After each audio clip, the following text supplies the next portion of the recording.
yëngu ci événementiel yàgg fi andi ndaanaan bu nekk fii ci Saint-Louis du Sénégal ñu gën ko xam ci Abou Evans Abou na nga def. waaw maa ngi ziar di jëpp ko maa ngi lay jox sa wàccuwaay di ziar waa kër gi yëpp di nuyu tamit waa Saint-Louis yi ñuy seetaan ñëpp ak feneen yëpp ci région yi ñu ngi leen di gërëm di leen sant. alors ñu nekk tey sama ñaari gan seet si ñu tey fii ci Télé Ndar ñu fas yéene waxtaanee lu yaatu particulièrement art musique culture donc damay daloo ak Plume Perdue kan mooy Plume Perdue. salaamaaleykum man maa ngi tudd Khadim Bamba gën ma xam si Plume Perdue aka Mame Gorgui Ndiaye artiste poète slameur écrivain et musicien auteur du recueil de poèmes poésie et prophétie champion régional de Saint-Louis de slam et fondateur de Ndar Kébet Club qui est un club de lecture et d'art oratoire. La Plume Perdue sera retrouvée ici à Télé Ndar tey nag dinañ leen wan kook nga xam ni moom mooy Plume Perdue lu tax Plume Perdue lan moo tax. waaw par Plume Perdue il faut comprendre ce qu'on appelle un poète perdu. Premièrement bu ñu nee la Plume Perdue il faut comprendre un poète perdu parce que voilà ayant une maman enseignante qui m'a très tôt fait aimer la littérature et la lecture. Ce n'est plus tard qu'au lycée à une période de ma vie où j'ai été vraiment perdu que j'ai commencé à faire de la poésie. Et que beneen bi mooy boo demee ci stylistique mooy la science qui étudie le style dafa am 4 grandes écoles ñu njëkk ñi dañ lay wax que ni le style est inné sa style da nga koy judduwaale. ñeneen ñi le style est un choix style yi yaa koy tànn ñeneen ñi le style est le produit d'un contexte. Et une 4e école dont je fais partie ñu lay wax que le style est la déviation des normes. léegi man si sama style d'écriture c'est un style boo xamante ni dafa am qui est hybride c'est-à-dire da ngay gis ñaari aspect l'aspect que j'ai appelé le njaxas poétique au niveau des langues au niveau du rythme da ngay gis ay dynamique yoo xamante ni voilà dafay boole ñaari aspect yooyu noonu. Et pourquoi Plume Perdue man maay xalima bu ñu ñàkkoon ñoom ñu ma jiitu ku si mel ni sëñ Baye Diakhaté sëñ Moussa Ka ku si mel ni Senghor ku si mel ni Grand Camara ñoom ñu ma jiitu woon seen xalima bu ñu ñàkk moo dellu si nekk man. Et pourquoi Plume Perdue c'est parce que mes tout premiers textes je les ai perdus donc loolu mooy tënk Plume Perdue. super kon chers amis téléspectateurs yi seetaan yaakaar naa ni tey ak sunu biir rubrique Global Art di ngeen gën a découvrir di ngeen gën a trouver la Plume Perdue tey mu toog ak ñun nekk un fervent un artiste pétri de talent ma bëgg lu bu baax li muy def mu rapporter ay prix yu mag a mag au niveau national et télé yëpp invité ko aussi également tey mu ñëw fii ci Télé Ndar mais laataa ñuy dellu si Plume Perdue Abou maa ngi lay nuyu bu baax a baax. waaw maa ngi lay ziar di jëpp ko. Abou di la jox sa wàccuwaay. tey da ngaa sañse wala yàgg ngay sañse. non gis naa la gis naa Abou nekk ndaanaan di yëngu ci wàllu événementiel. ñu gënoon ko xam ci Abou La Rosa parce que Abou bi ñu koy njëkk di xam ñu ngi ko découvrir ci wàllum restauration tey ñu dem ba mu battre recordu événementiel fii ci Ndar événement yi fii ëpp envergure Abou moom moo ñu koy andil Abou loolu dugal ci événementiel.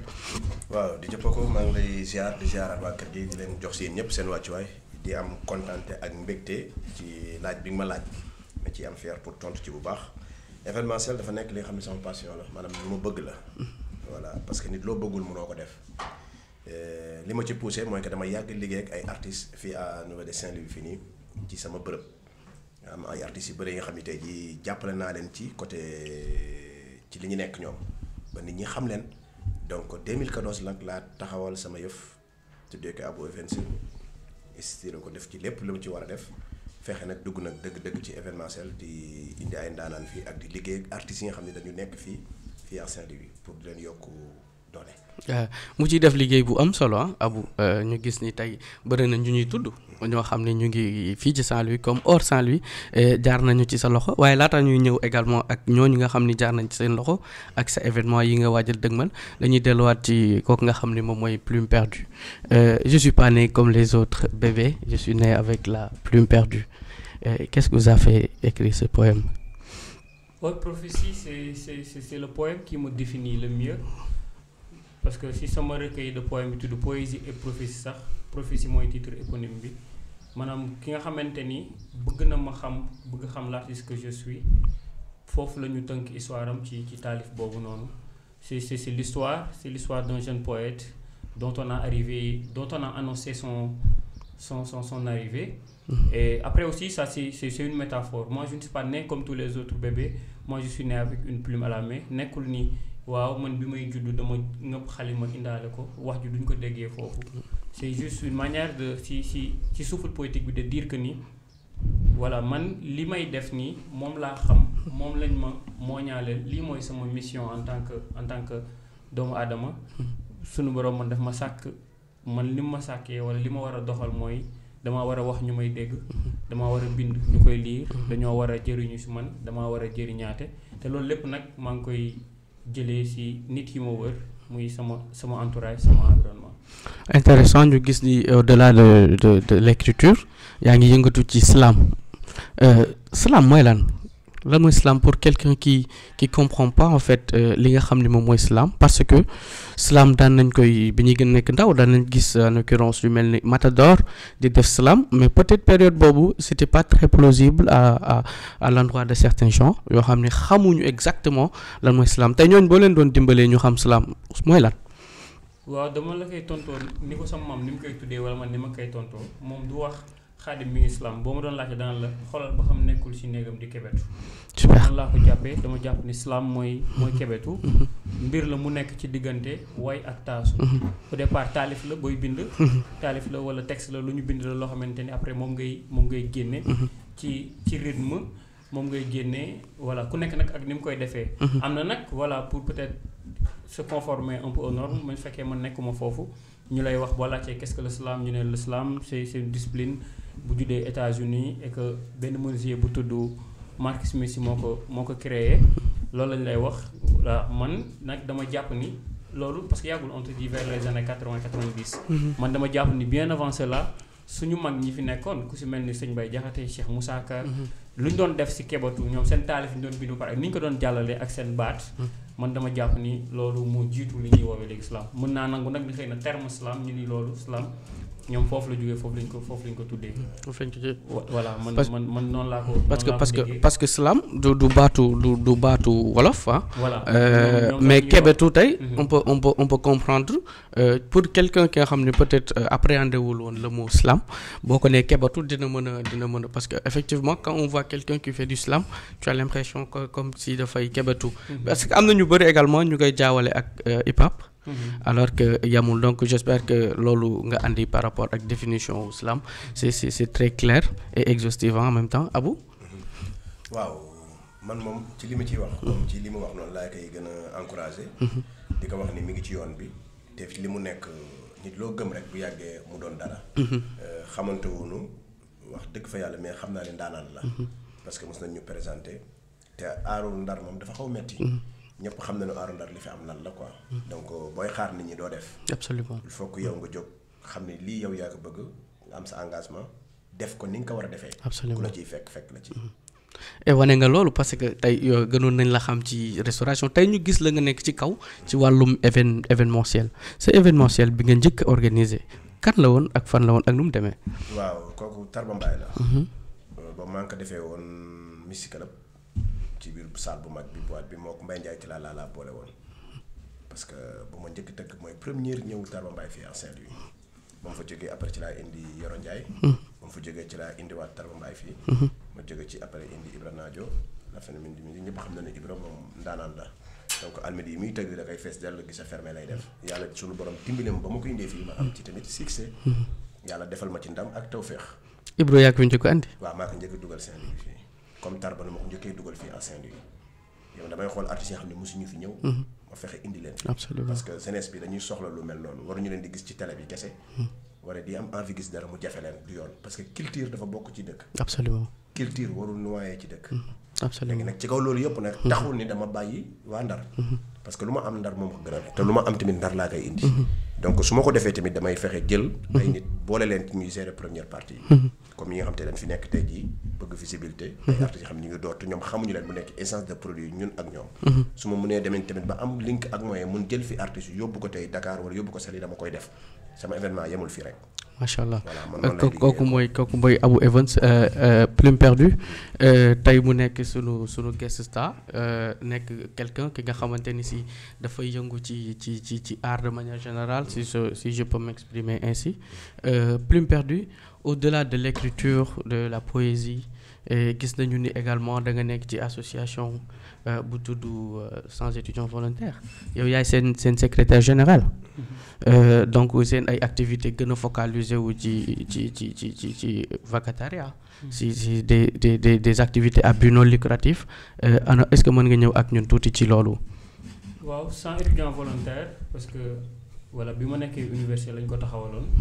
bi ma jamono ji ma nekk université j'étais vraiment engagé sur parce que man ci sama dund man doomu aadama mooy li nga xamante ni moom laay liggéey mooy sama liggéey damay bàyyi xel li ma gën a jege doomu aadama la damay seetlu lu bëree bëri ci noonu nag bi mbas mi ñëwee la ñu seetlu ni ñun ñoo ngi toog nekk ay ndaw lan la ñu mën a def ngir jàppale ñi nga xamante ni ñoo ñu gën a jege ci noonu lañ ko tegoon mu tudd sans étudiant volontaire ñu doon def dans le social suñu première cible fii période Covid bi c'était daara yi lañ doon dimbali di leen yóbbul ay kits sanitaires ak lépp loo xamante ni da leen doon jàppale ngir ñu mën a ak ay dund da leen doon mën jàppale ngir ñu xeex mbas mi bi mbas mi jàllee nag ñu ne duñ ko bàyyi duñ koy wéyal ci noonu la ñu changé cible dem ci ay orphelinat def ay don de sang cible aussi yenn kër et que lépp voilà nu ñu ko doon defee nu ñu doon jëlee moyen mooy on se cotisait entre nous en tant qu'étudiant chaque mois ñuy cotiser ku nekk 1000 francs di ko dajale yenn saa yi am ay bonne volonté ay nit gis lu ñuy def ñu ñëw nit ñu ñoo leen jàppalee nii yenn saa yi aussi ñu sol suñu daal dem ci nit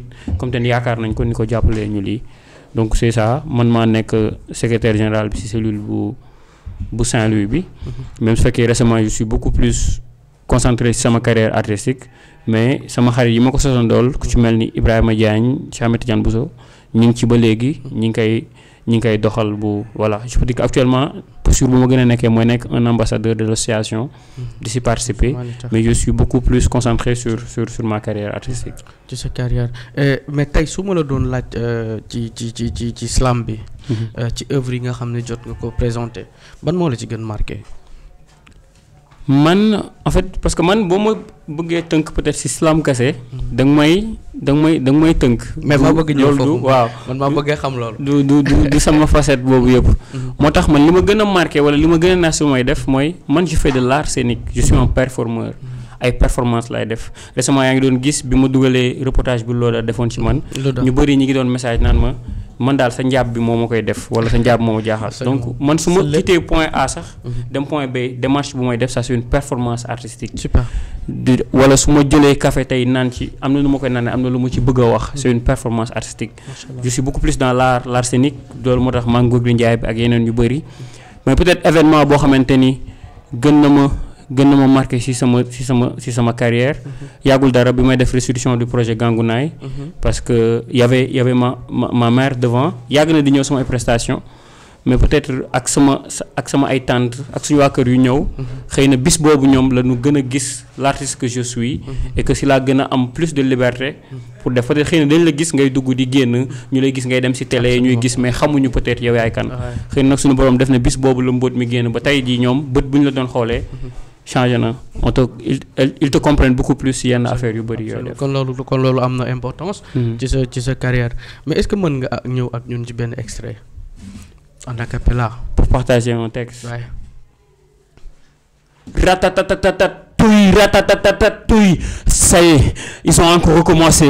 Pour une maudite commission, mes fils sont envoyés.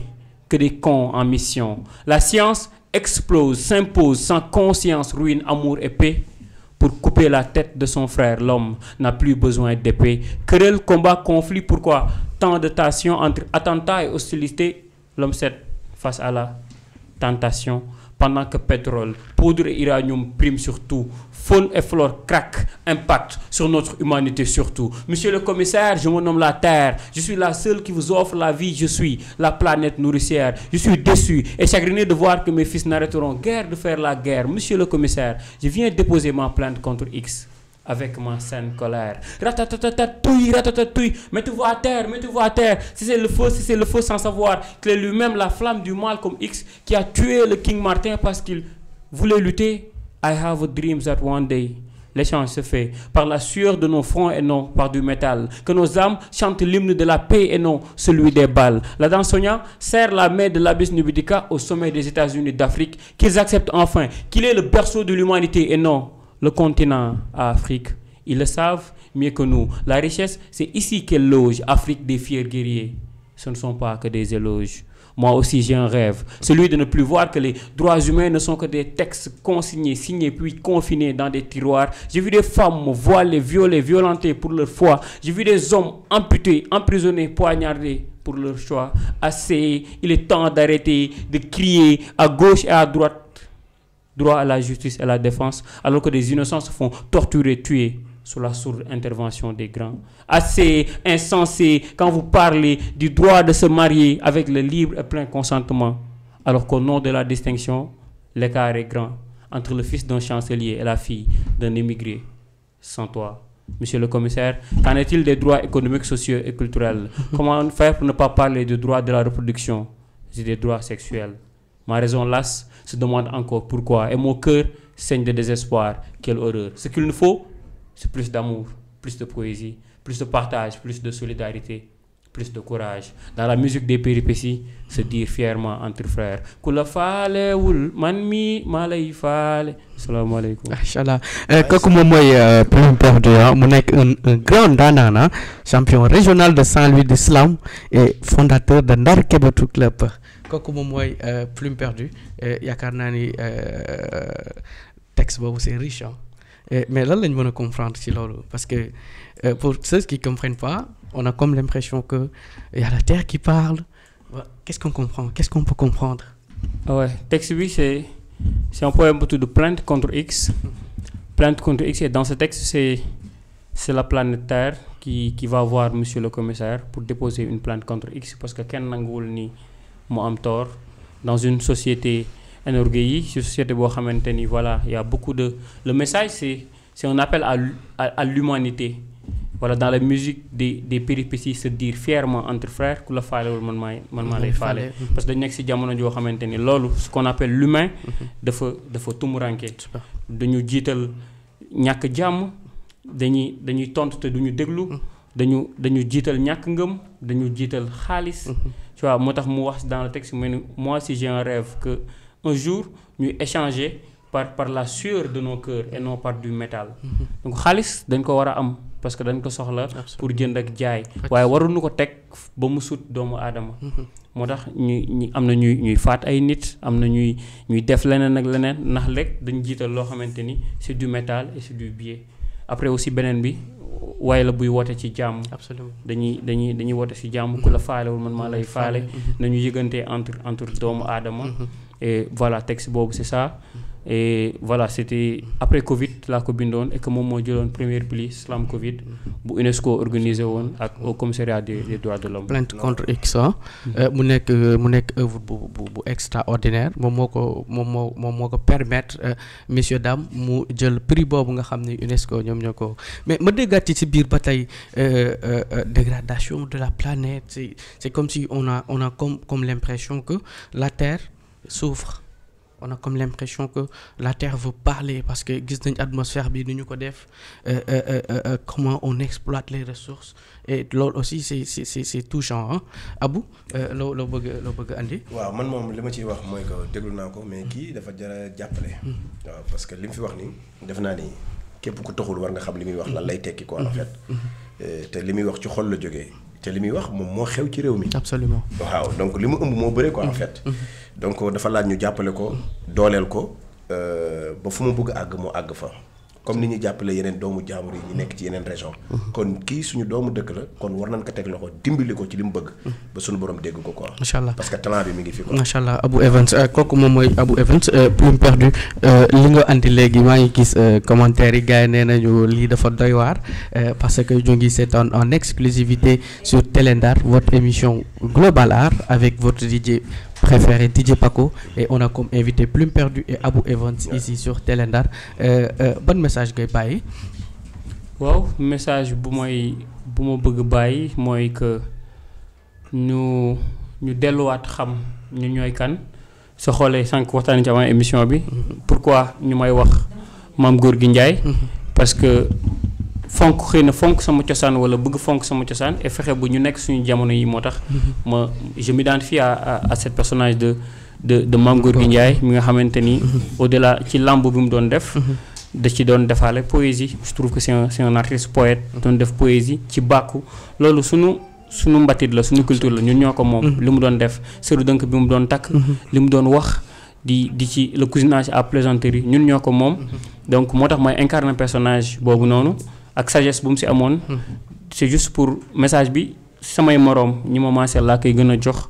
on est à une période de notre vie boo xamante ni dañu suñu culture suñu patrimoine immatériel dafa nekk di dénaturaliser wu parce que dañu nekk lu si ëpp ñun di jéegaani lekk jéegaani lu ñuy sol jéegaani lu ñuy doxini et que di wax ni ñun lépp mi ngi fii si ñun si suñu mboor dafa rafet dafa gànjaru suñu histoire.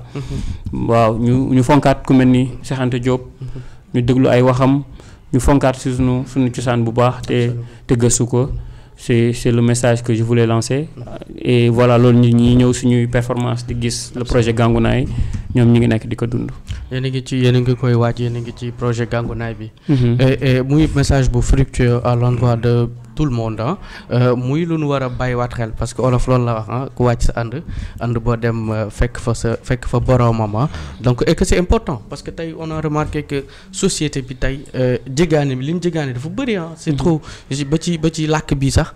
tey par exemple am na ñoo xam ne ils ont des difficultés à ce que ñu exprimer wu clairement ci wolof parce que parfois sax booy wax yenn wolof yu archaïque yi tam ñu ne la kaw nga ko xaw la sànni xeer alors que loolu nga moom leneen li keneen moo ko moom et loolu dafa bëri ay impact dafa bëri ay inconvénients yu mën a andi ci société bi surtout à cette jeunesse grandissante bi nga xam ne peut-être comprendre guñ enjeu yooyu bu baax a baax muy plume perdue message bu am solo tey mooy anniversaire Nelson Mandela anniversaire Léopold Sédar Senghor et d'après bi ñu xoolee sa yéen kii on a vu que nekk na koo xam ni koo bàyyi xel la loolu lan ngay ñëw ak ñun ci loolu. Senghor c'est il m'a appris à lire noonu laa koy waxee à chaque fois su ma waxee ma ne man Senghor moo ma jàngal lire ñu ne ma yow da ngaa fekkee jamono Senghor wala si da ngeen àndoon parce que man ci comme que sama yaay jàngalekat la dafa teel a ma nekk di lire di découvrir mais première fois bi ma amee benn œuvre de Senghor ci laa soogaa di xam lan mooy lecture quoi parce que boobu maa ngi soogaa di lire poésie nekkul woon lu doon lire premier degré lire nii rek comprendre ça da ngay lire xalam méditer intaa ngi dem laajte lii ne lañ ko waxee et tout donc rapport boobu laa am ci man ak moom mu nekkoon loolu sax loolu ma koy wax jàmbaar ji mu nekkoon ci poésie yi ci culture ak yooyu noonu mais sama rapport personnel man ak moom c'est ça moo tax ci le poème prophétie bi nga xam te ne moom mooy définir ma jël ko defal ko hommage moi il verra naître un jeune garçon bi soo xoolee sama livre damay def à mon poète Léopold Sédar Senghor donc voilà ñu rapport boobu laa am ak moom tey nag mooy bis bi nga xam te ne ñu ngi koy sargal et que voilà ñun moom dañuy continuer di ko dund ñu ngi koy dund ba léegi et que ñu ngi koy bàyyi xel bu baax. macha allah est-ce que tu as préparé quelque chose pour ça? Est-ce que mën nga ñëw ak ñun quelque chose par rapport ak Léopold? Enfin peut-être partager le poème prophétie bi nga xam te ne moom laa ko dédié parce que ça parle pas de Senghor en tant que Senghor mais ça parle de man mais à l'intérieur de ce message il y a moom li moo xam te ne moom lañ def si ñun. Il verra naître un jeune garçon dont le nom sera l'un des plus grands serviteurs du prophète Mohammed, paix et salut sur lui. Il verra naître un grand maître des mots dont le cœur sera dompté par la poésie. Moi, je ne suis pas né comme tous les autres bébés. Moi, je suis né avec une plume à la main. Mon nom est écrit dans une prophétie qui aura raison, Inch'Allah. Moi, j'ai hérité ma poésie de mon homonyme, Cheikh Ahmadou Bamba. Je suis le fils d'un réel Baye Fall. Wóor na maam Cheikh Ibrahima Fall. Je suis le fils de Maman Lyon. Je suis le poète de la femme. J'ai été choisi par la poésie à une ère de jeunesse perdue. Je suis plume perdue. Je suis une plume perdue entre le marteau et l'enclume. Je suis une plume la plus belle de toutes. Je suis la main gauche de Léopold Senghor. Je suis la page vierge de Hugo Victor. Je suis la pointe de la plume de Grand Corps. Malade, je souffre de paroxysme poétique. Je suis la beauté, la polyvalence artistique. Je suis victime de l'art crime lorsque les rimes priment. Je suis infidèle à la rime. Je suis le plus grand poète de ce siècle. Ambivalent, je suis la signification du mot espiègle. Je suis tantôt Lamartine, tantôt Césaire. Je suis le poète inachevé. Je suis l'appel des arènes. Je suis une nuit de poèmes. Je suis la réincarnation de Cheikh Moussa Ka, l'éternel griot de Serigne Touba. Je suis l'éternel serviteur de Fall Cheikh Ibrahima, poète à l'aube, poète au crépuscule, poète de la femme et de l'humanité. Entre poésie et prophétie, je suis Plume Perdue. Salam alaikum. Ah, quoi que moi, Plume Perdue. C'est lui également qui a emporté le prix de cette compétition organisée par l'association des juristes sénégalais, c'est ça? Donc, loolu mu def dafa nekk loo xam ni lu nekk ci moom la. Mesdames et messieurs, kooku mooy Plume Perdue. Alors Abou yaa ngi waajal événement. Ouais. looy waaj jamono ji. Actuellement nii bon ñu ngi waaj benn événement bi nga xam ni pour waa Saint-Louis la. Parce que man damay xool li nga xam ni jeunesse bi doon ko bëgg. ñu fexee rayante defal leen ko. Parce que ñëpp xam na ni décembre. Donc bu mairie bi décroché wul artiste bu mag indi ko fii pour may ko jeunesse bi. Donc du yomb. Donc par la suite ci laa ni xaaral moo fexe gindil leen benn artiste bi nga xam ne artiste bu mag la muy Bass Thioung mi nga xam ne dafa xew. Ma fexe leen ko defal le 25 décembre si français incha allah quoi pour jeunesse bi quoi. waaw pour spécial Noël. Bass Thioung ngay andi le 25 décembre. waaw vous en êtes où fan ngeen ci toll. kale nañu lépp léegi li des rek mooy mu ñëw bégal waa dëkk bi après comme ñoom loolu lañ ci am te yàlla loolu la ma nattoo. mu dem après ñu xoolaat keneen. koppar yi génn gum nañ. donc samay kopparu bopp. ana sponsor yi ak. ki gisaguma kenn ñi ko sponsor gis naa ci Ndar Apple et tant d'autres. yow de laa gisagum yow ñu moo ko fi. maa ngi nuyu bu baax. moom dugal nga ci sa participation bu baax. maa ngi nuyu bu baax Khalifa Niang le PDG de Ndar Apple. moom mooy le sponsor des grands événements. nekk sama xarit. moom aussi ku may war a taal di gunge la. ci Global Art donc da nga bëgg a wax ni gars yi. gars yi daal joxeegul xaalis quoi. gisaguma kenn xam nga sponsor du sax xaalis. donc événementiel bu ñu koy def boo xalaatee xaalis nga war a joxe rek. Donc xamoo la xel essence de produit la donc mën nga jàpp ci partie bu nekk quoi yaa xam ci restauration bi yaa xam ci transport bi yaa xam ci beneen côté noo ko mënee daal bi nga xam ne wala yaa xam ci communication bi wala ci dëkkwaay gan yi bu ñu ñëwee. mais daal nii pare nga ak Bass dina ñëw le 25. incha allah bu soobee yàlla bu fekkee deewuma wala Bass feebarul.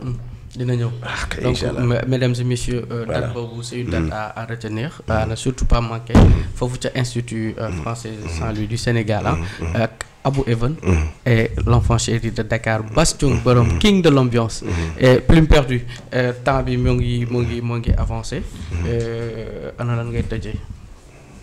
waaw lu may tëjee man c'est de je parle encore à la jeunesse cette jeunesse.